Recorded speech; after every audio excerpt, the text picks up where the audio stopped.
everyone, thanks for tuning into this episode. Um, Definitely a very important topic. Something that sort of hits home with me is the importance of a detailed quote slash contract, however you want to look at it.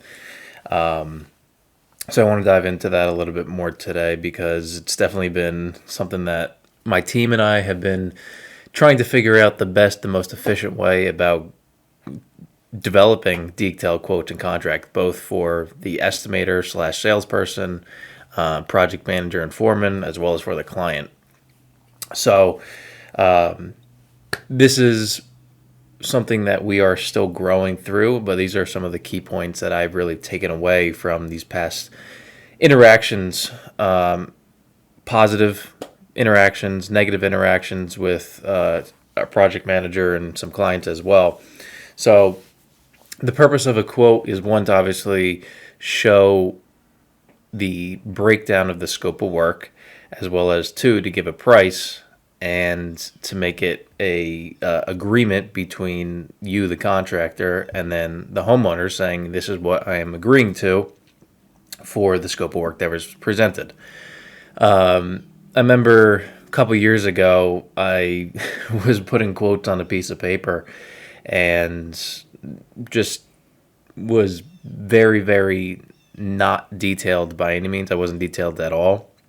And that really did end up hurting me.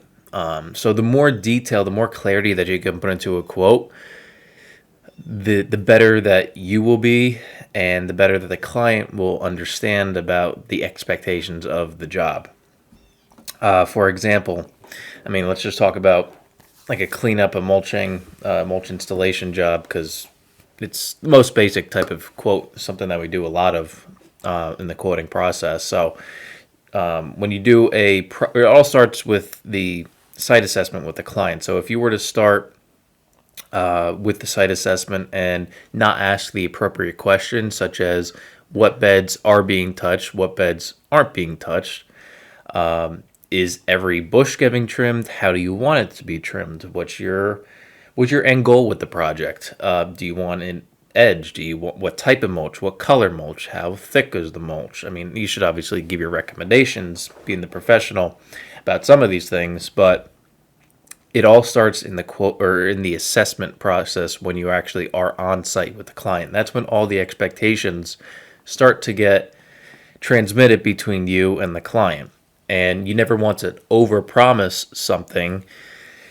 This is something that we recently experienced in the past couple of days with myself and our project manager. We're burying downspouts for a drainage job right up the road, and the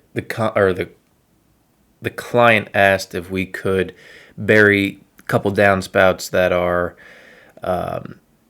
on the other side of a walkway, two walkways, a concrete and a paver walkway. And then I said, yes, of course, but that means we have to go either under the walkway, or we have to go or rip up the walkway or a portion of a walkway and then either relay the pavers or reinstall the concrete.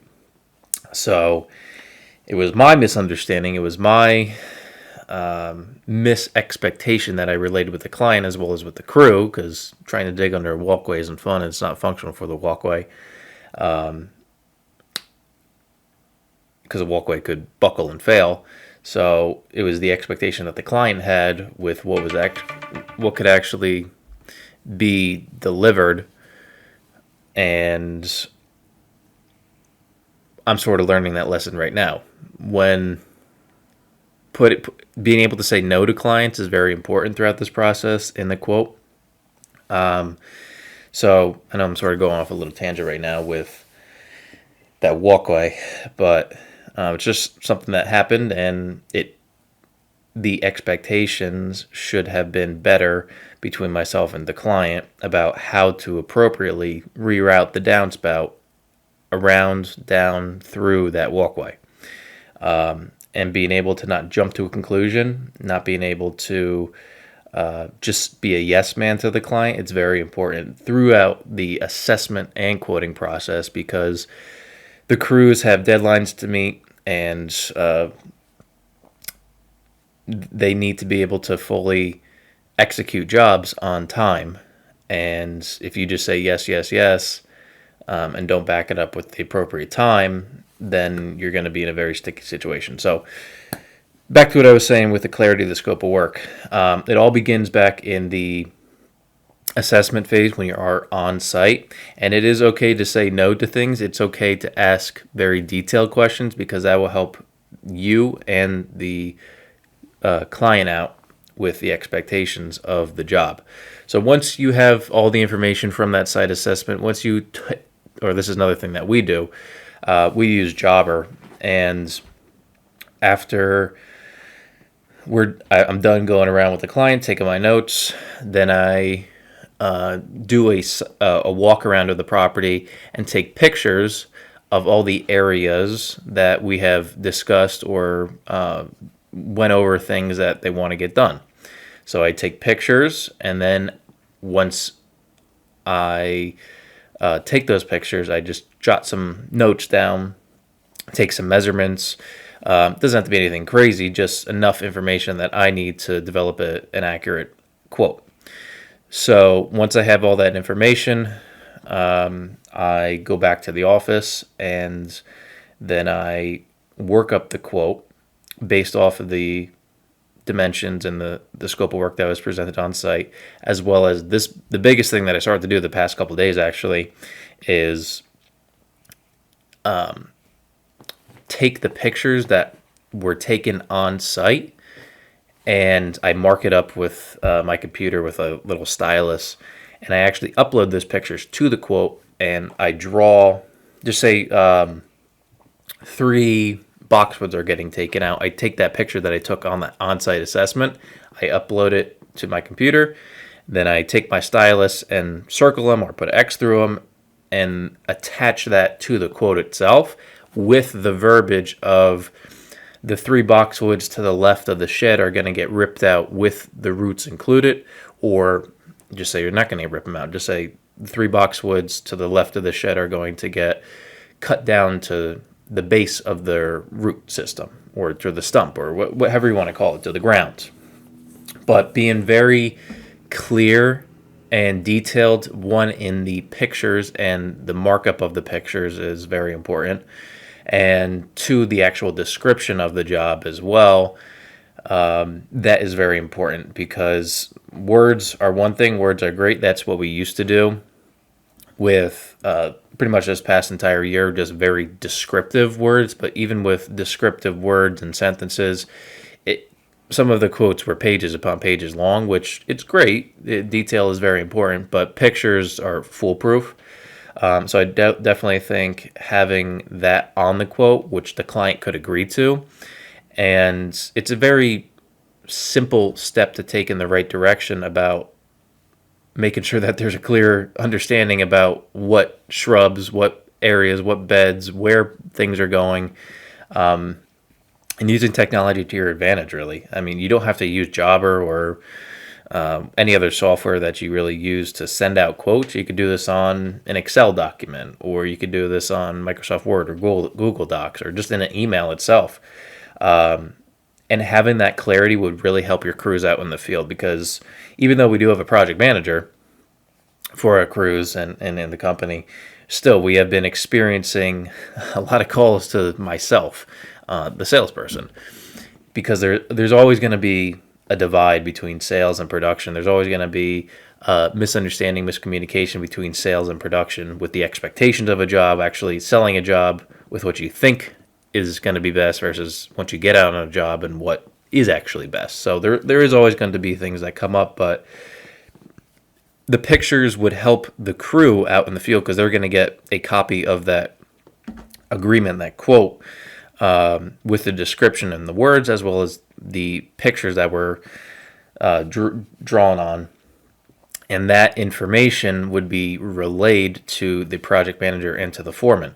So you're not just helping the client create the clarity about what is being done. You're also helping the crew out there, once they have the information, once the job is sold, to execute the job efficiently and not get tons of calls saying, oh, what shrub to the left of the shed, or what bed are we not mulching, or what downspout are we burying, or where is this patio going, or what's the dimensions, or where's the landscape lighting going? I mean, the situation could go on and on and on, and it's just very essential. I mean, I know I'm beating a dead horse right now, but it's true. I mean, I've been there where there wasn't pictures on a quote, and I was being very vague because I just wanted to rush through the quote just to get it done with, because I didn't have the patience to do it, and it ended up biting us in the ass and losing money from it.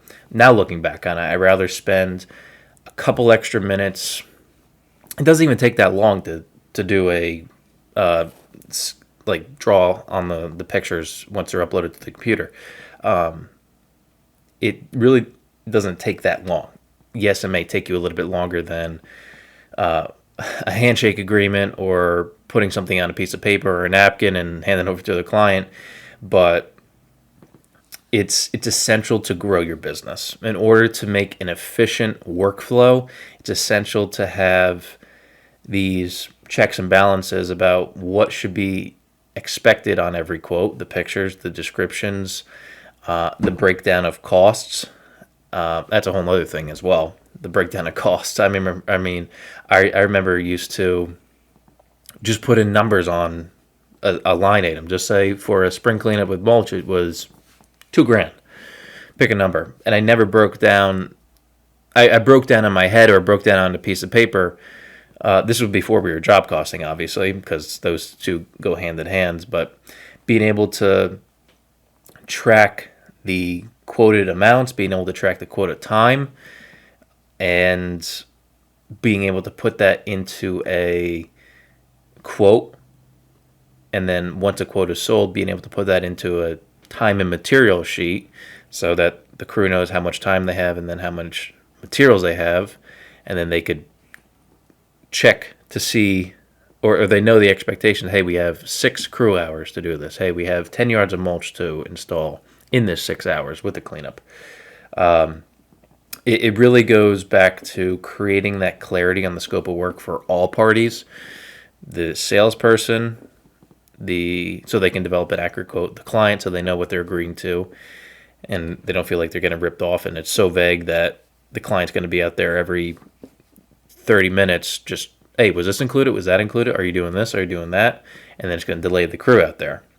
So being able to really take a step back from the quoting process, being able to analyze what your crew needs to run efficiently, being able to analyze what the client needs to make a better understanding about the scope of work. And also you're going to stand out from any other contractor in the area, or who you're quoting against. Yeah, there probably are people that do this, but not many people that take the time. Not many people in the area do this. So I'm not saying that people do or don't. There's some that do probably. There's some that don't probably. And the more that you do it, the more that you make it a habit, the more that you will stand out, and it's going to show that you're a very professional type of company, that you take the time, that you actually care, and that you are actually looking out for, yes, you're looking out for yourself, you're in good interest, but you're also looking out for the client's best interest so that they don't feel as though they're getting more work or less work at the end of the day. It's a mutual understanding. So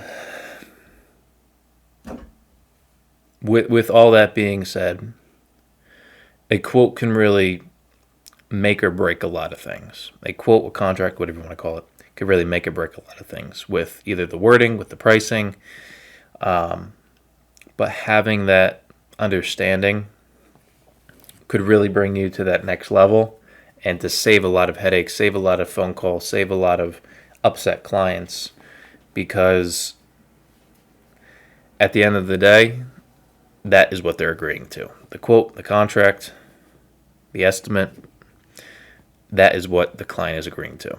And that is what the crew is executing based off of that agreement.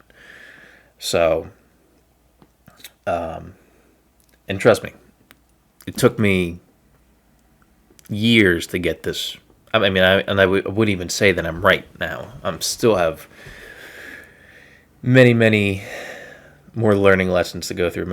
I could have much better quotes in terms of detail, in terms of pictures, in terms of just drawing on the pictures. But as long as you are progressing and making the effort to get better and willingly acknowledge what it takes to get better and where you need to be, that's the first step. And then actually executing it, it's not going to happen overnight. It's something that it's going to take time to get used to because it's breaking a habit. If you're used to putting a quote on a 8.5 by 11 piece of paper, drawing it, writing down the description by hands, it's definitely going to be a change, but it's a better change. It's going to be able to use technology to your advantage and to help create that clarity between everyone. So, I really hope that this did help. And it's something that I had to learn through the good and the bad. What quotes were great, what quotes weren't great, and I heard that from my team. And being able to share that with you guys, it's something that I hope that you can listen to this and actually start to implement that before you get to those conversations that you're going to have with your team. There's always going to be things that come up, but if you could start implementing that type of stuff, your team will thank you for creating that clarity and taking an extra 5 minutes on a quote. And the client will thank you for being more professional, showing everything out, and being 100% clear about what they are buying at the end of the day, what service they are agreeing to. So do your clients a favor, do yourself a favor, and do your crew and office staff a favor to make sure that the clarity, the detail is there. It's really what it comes down to. And that will propel you in your growth. It'll propel you in your profitability. Hopefully, obviously, every job there's things that come up, but it will get you into a better rhythm to be more profitable and more clear on the expectations. And then it'll make you stand out from the rest of your competition, another client another contractor that you are bidding against. So it's a very essential portion to the entire workflow progress. So let me know if this has helped. Let me know if what you guys do for the quoting process, and if you had any scenarios, any instances that have been good or bad, and with clients, with employees, with crew members, what works for you and what hasn't worked for you, and where you got to where you would be or where you are now. So, just feel free to reach out. Let me know what you guys think. But hopefully this helped and create some clarity on the quoting process. So thank you for listening.